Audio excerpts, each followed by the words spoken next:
Fala pessoal, tudo bem? Aqui da TV Tributária, nosso canal no YouTube, do nosso escritório. Estou aqui com o Domingos, né, que é meu sócio. A gente vai trazer algumas novidades para vocês que aconteceram durante a semana. Novidades essas muito interessantes. E a gente vai falar um pouquinho sobre elas. A primeira novidade, Domingos, que aconteceu durante a semana foi a queda da Selic, né? Hoje ela está em 2,25. A Selic vem numa constante de quedas. Eu lembro que coisa de 3 anos, talvez, ou mais, estava na faixa de 13%, alguma coisa assim. E você vê agora que está em 2,25%.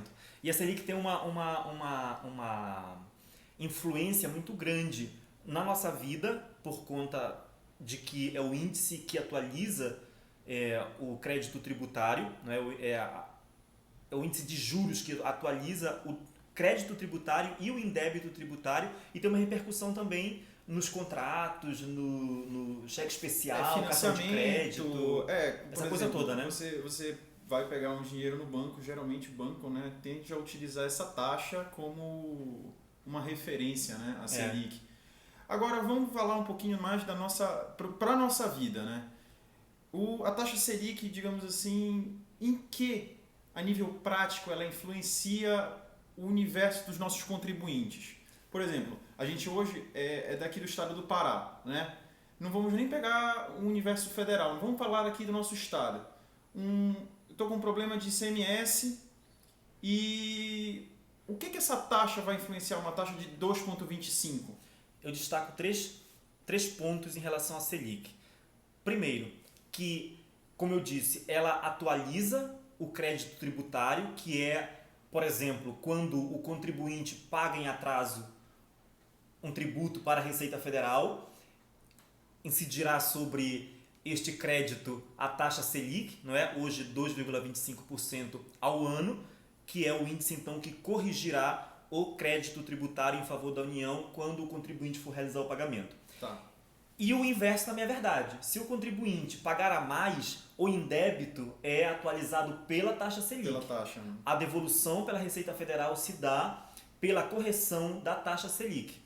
Em relação ao estado do Pará e a outros estados do Brasil e em relação aos municípios também, nós temos uma coisa interessante. Os estados e municípios, eles podem adotar outros índices de correção do crédito tributário. Mas desde que não seja superior. Exatamente, desde que não seja superior à taxa Selic. Então é preciso que o contribuinte fique muito atento em relação aos débitos que ele eventualmente tenha perante as fazendas públicas estaduais e municipais. Por quê? Muito embora cada ente possa ter um índice diferente de correção, na verdade não é nem de correção, porque correção é uma outra coisa. É outra coisa. O índice de atualização para fins de juros, não é? Cada estado, cada município pode ter o seu próprio, pode ter um diferente da taxa Selic, mas acontece que nenhum deles pode ser superior à taxa Selic. Aqui no estado do Pará nós temos um problema seríssimo, porque a lei para fins de juros diz que a atualização se dará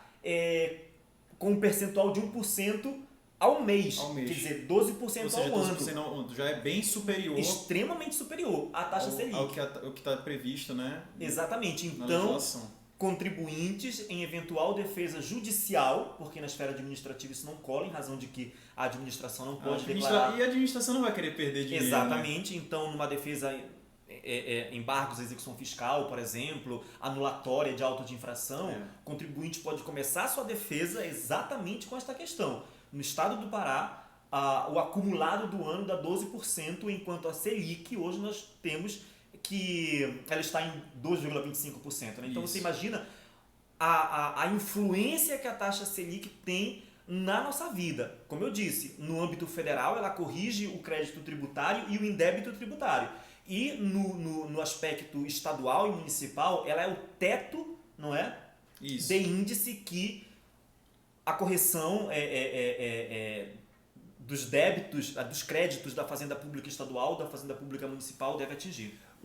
Olha aí, pessoal, então aí a gente já tem mais uma dica, né, interessante aí para vocês, para quem está com um problema assim, que bate uma execução fiscal na sua mão, estadual. Geralmente federal não tem tanto esse problema, né?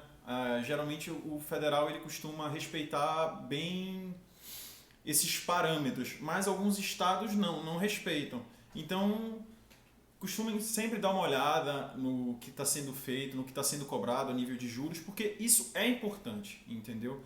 Isso vai trazer uma boa economia para os clientes de vocês, para os contribuintes que estão nos assistindo. Então, sempre procurem um advogado, né? Para que conheça também da área, né? Sim. Porque é importante isso. E a gente está trazendo essa dica bem interessante para vocês.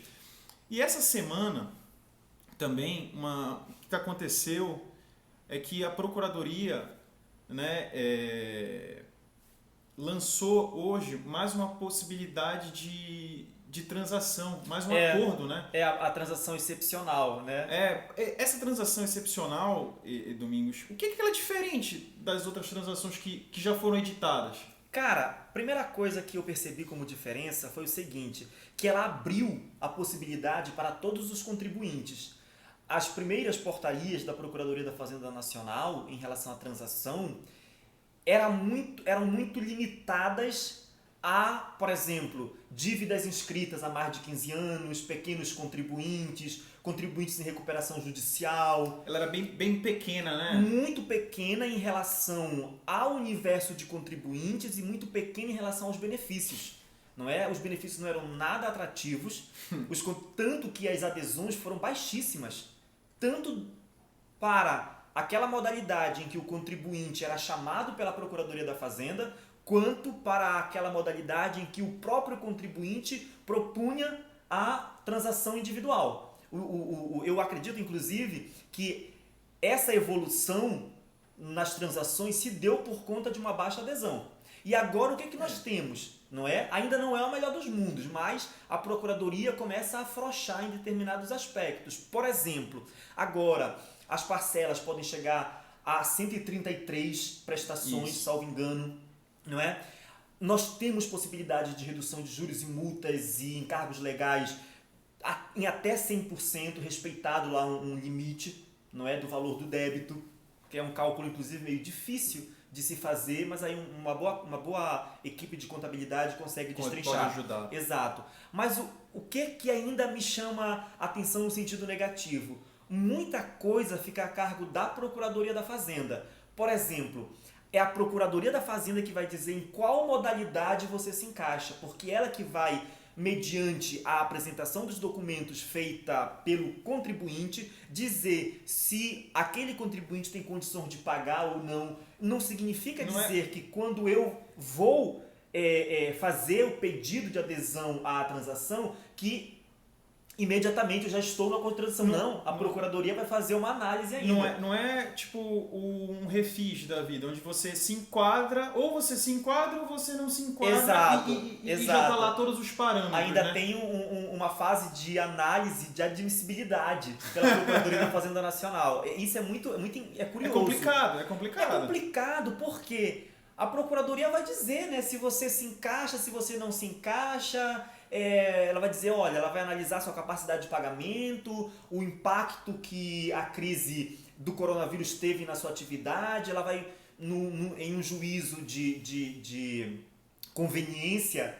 conveniência e oportunidade. Exato. Né? Dizer se você pode ficar na transação ou não é? Isso, para mim, é um ponto negativo.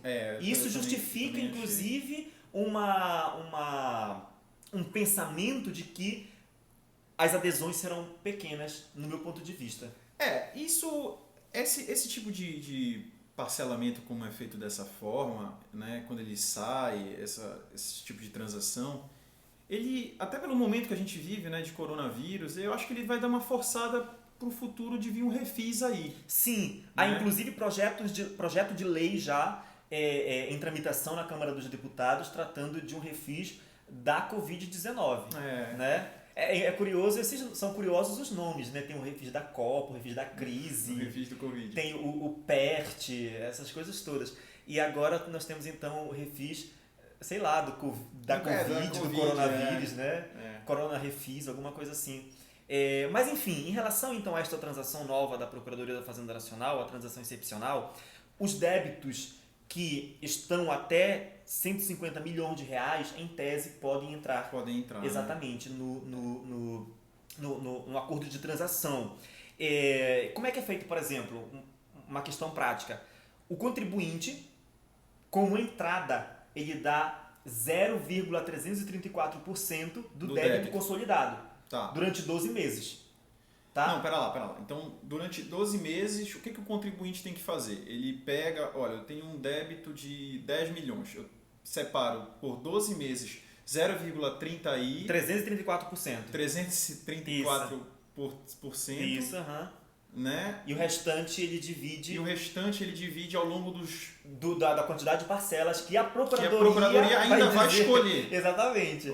Não sei se realmente vai ter tanta adesão Exatamente, assim, né? Entendeu? Mas as primeiras 12 parcelas me parecem ser um bom negócio. Dependendo do valor do débito, né?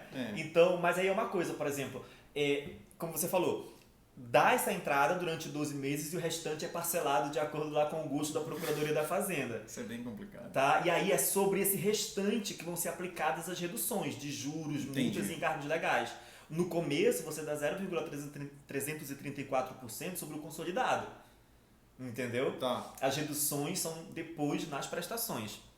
Tá? E aí são 100 reais, R$100 o valor mínimo para a pessoa física de parcela e 500 para a pessoa jurídica.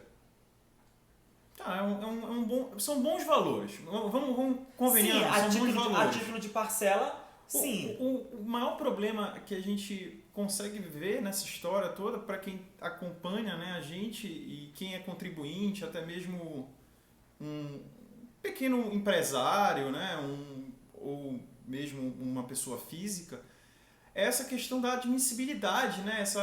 Porque você não tem uma certeza. Olha, a Procuradoria lança um programa desse, você acha que tem direito, aí bate lá na Procuradoria, a Procuradoria pega e fala assim, não, olha, não dá.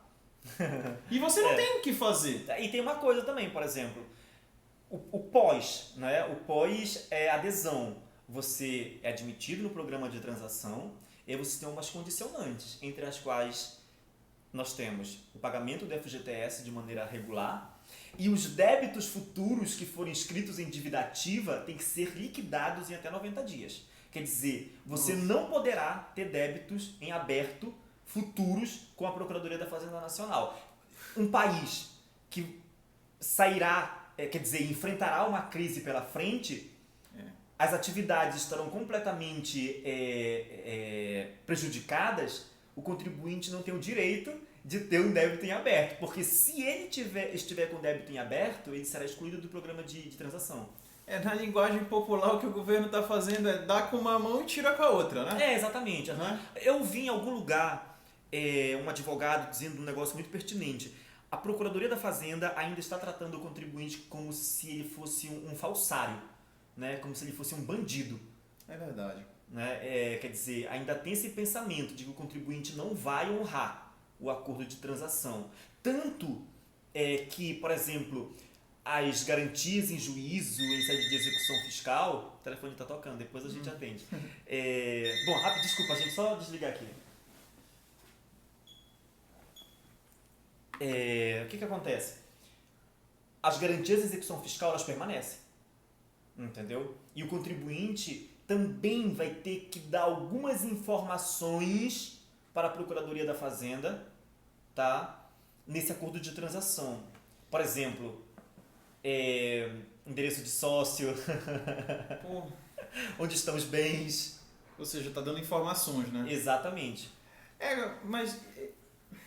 Entendi, Domingos. Então vamos fazer o seguinte, vamos continuar pensando mais pelos contribuintes, né? Como é que vão ser essas coisas todas e o que vai acontecer. Vamos aguardar, né? Porque isso só se resolve com o tempo, né? Vamos tentar também dar um tempo ao tempo também para a Procuradoria, né? Porque para ver como é que vai ser feito, né?